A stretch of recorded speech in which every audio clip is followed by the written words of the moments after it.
Charles Dickens. Charles Dickens had a long association with Sheppey, from when he lived in Bluetown as a child to his frequent visits to Minster. John Dickens, Charles's father, was a pay clerk based at Chatham and was often sent to Sheerness Raw Dockyards, where he would stay at the Fountain Hotel in Bluetown.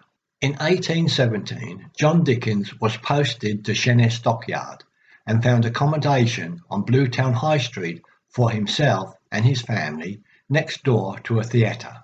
Living in Bluetown, Charles was exposed to the popular entertainment of the day, which included theatrical farce, comic songs and naval songs.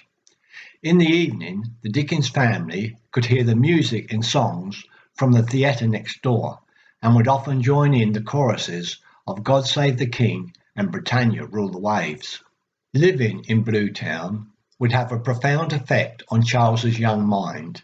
The wooden, ramshackle buildings, constructed in a haphazard manner, convicts with their hands and feet in chains, the hullabaloo when a prisoner escaped and fled across the marshes, the taverns, inns and brothels, the sailors, soldiers, drunks, thieves and pickpockets. Many of his memories from Bluetown would later appear in his books.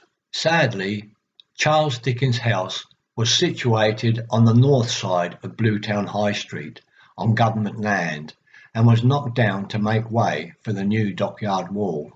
When Charles was a successful author, he would often return to Sheppey, staying with his friend Captain Johns, who lived in Prospect Villa, a house on the Minster Road at the bottom of Minster Hill.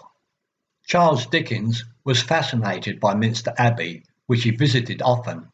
He was friends with Minster Abbey's church warden, Mr. Burford. Charles was often seen galloping through the gravestones in the churchyard to peals of laughter, giving Mr. Burford's small daughter a pickaback ride. Charles was interested in the fossils found along Sheppey cliffs. He writes in an 1866 magazine, "A visit to Sheerness would be incomplete without seeing Paddy."